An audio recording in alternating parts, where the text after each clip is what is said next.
The Bridge on the River Kwai, released in 1957 and directed by the legendary David Lean, is a cinematic achievement that merges technical brilliance with deep thematic resonance.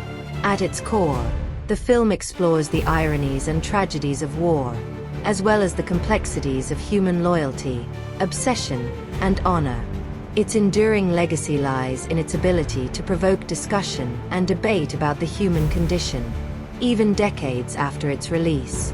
This review seeks to analyze the multi-layered themes, characters, and the impact of this cinematic classic in a detailed, comprehensive manner. The setting of the bridge on the River Kwai is not merely a physical location, but a microcosm that encapsulates the broader struggles of war. The POW camp, deep in the oppressive jungles of Southeast Asia, becomes a stage where multiple ideologies clash. The sweltering heat, dense foliage, and unrelenting hostility of the environment mirror the characters' internal conflicts. The camp itself, with its makeshift huts and cruel labor conditions, represents the harsh realities of war, the dehumanization of individuals and the reduction of life to mere survival. The titular bridge, constructed over the Kwai River, becomes a character in its own right. It stands as a testament to human ingenuity and perseverance, but also as a symbol of moral ambiguity. Its dual significance, both as an engineering marvel and as an emblem of collaboration with the enemy, raises profound questions about the cost of achievement and the nature of loyalty. The setting amplifies these themes, with the jungle's beauty and menace serving as a constant reminder of the thin line between civilization and savagery. The characters in The Bridge on the River Kwai are not just participants in the story. They are reflections of the ideologies, emotions, and contradictions that define the human experience during wartime. Each character embodies a unique perspective, creating a rich tapestry of moral and psychological conflict. Alec Guinness's portrayal of Colonel Nicholson is nothing short of masterful. Nicholson is a man of principle, deeply committed to the British Army's code of conduct. His initial defiance against Colonel Sato's demands for officers to work as common laborers showcases his unwavering belief in the rules of war. However, this same commitment to discipline evolves into a dangerous obsession. Nicholson's fixation on building the bridge to exacting standards stems from a desire to prove British superiority, even in captivity. While his motives are initially rooted in defiance, they become increasingly misguided. His inability to see the broader implications of aiding the enemy highlights the perils of unchecked pride and obsession. Guinness's subtle expressions and commanding presence bring layers of complexity to Nicholson, making him both admirable and tragic. Sessue Hayakawa's Colonel Saito is a study in contrasts. As the commandant of the POW camp, Saito is tasked with ensuring the construction of the bridge, a project that becomes a matter of personal and professional pride. Initially portrayed as a harsh and unyielding figure, Saito gradually reveals a more human side. His desperation to complete the bridge and avoid disgrace is palpable, making his moments of vulnerability all the more striking. Hayakawa's performance imbues Saito with dignity and depth, preventing him from becoming a stereotypical antagonist. The respect and tension between Saito and Nicholson form one of the film's most compelling dynamics, illustrating the thin line between adversaries and allies in the context of war. William Holden's Commander Shears provides a grounded perspective amidst the lofty ideals and rigid disciplines of the other characters. Unlike Nicholson, who is driven by duty, and Saito, who is bound by honor, Shears is motivated by survival. His initial escape from the camp underscores his pragmatism and resourcefulness, traits that set him apart from the other prisoners. Shears's reluctance to return to the jungle for the sabotage mission adds a layer of complexity to his character.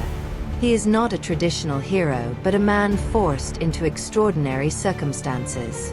Holden's natural charisma and nuanced performance make Shears relatable, serving as a counterpoint to the film's larger-than-life personas. Jack Hawkins's Major Warden represents the calculated, strategic aspect of war. As the leader of the sabotage mission, Warden embodies the idea of sacrificing the few for the greater good. His pragmatic approach to warfare contrasts sharply with Nicholson's idealism, highlighting the diverse perspectives within the Allied forces. Warden's willingness to make difficult decisions, including risking the lives of his men, underscores the moral complexities of leadership. Hawkins's understated performance ensures that Warden is both authoritative and human, adding another dimension to the film's exploration of duty and sacrifice. The Bridge on the River Kwai is a thematic powerhouse, exploring a range of ideas that extend beyond the confines of its narrative. At its core, the film is a meditation on the ironies of war, where acts of defiance and loyalty can inadvertently serve the enemy's cause. The film examines the thin line between honor and obsession, particularly through Nicholson's character. His insistence on maintaining British discipline and standards is initially portrayed as admirable. However, as the story progresses, his commitment to the bridge project morphs into a dangerous fixation. The bridge, meant to symbolize British ingenuity, becomes a tool of the Japanese war effort, illustrating the unintended consequences of misplaced priorities. The destruction of the bridge in the film's climactic moments serves as a powerful symbol of the futility of war. The immense effort, sacrifice, and ingenuity that went into its construction are rendered meaningless in an instant. This stark juxtaposition underscores the cyclical nature of conflict, where progress and destruction are inextricably linked. The interactions between Nicholson and Saito highlight the cultural and ideological clashes of the war. Nicholson's adherence to the Geneva Conventions contrasts with Sato's pragmatic approach, creating a complex dynamic that transcends the traditional hero-villain dichotomy. These conflicts reflect broader themes of East versus West, discipline versus desperation, and principle versus practicality. David Lean's direction elevates The Bridge on the River Kwai from a compelling narrative to a cinematic masterpiece. His meticulous attention to detail, combined with a deep understanding of visual storytelling, ensures that every frame serves a purpose.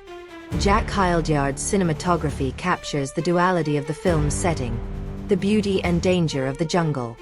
Wide shots of the bridge under construction convey the scale of the project, while intimate close-ups reveal the characters' inner turmoil. The use of natural light enhances the authenticity of the film, immersing viewers in the harsh realities of the POW camp. Malcolm Arnold's score, particularly the iconic Colonel Bogey March, adds a layer of irony to the film. The cheerful tune, whistled by the prisoners, becomes a symbol of resilience and defiance. The juxtaposition of this light-hearted melody with the film's darker themes creates a poignant contrast, reinforcing the tragic irony of war. The Bridge on the River Kwai remains a cornerstone of cinematic history, earning critical acclaim and influencing generations of filmmakers. Its exploration of moral ambiguity and the human cost of war continues to resonate, making it a timeless classic. The film's 7 Academy Awards, including Best Picture and Best Director, are a testament to its enduring appeal. The film's themes of honor, obsession, and the futility of war have inspired countless discussions, ensuring its place in the cultural zeitgeist. Its influence extends beyond cinema, shaping perceptions of World War II and the psychological complexities of conflict. The Bridge on the River Kwai is more than a war film. It is a profound exploration of humanity's triumphs and failings. Through its compelling characters, stunning visuals, and thought-provoking themes, the film transcends its historical setting to deliver a universal commentary on the human condition. David Lean's masterful direction and the exceptional performances of the cast ensure that this cinematic masterpiece will continue to captivate and challenge audiences for generations to come. In the end, the film's enduring message is encapsulated in the haunting words, "Madness. Madness." This phrase serves as both a reflection on the absurdities of war and a call to recognize the shared humanity that underpins our conflicts and struggles.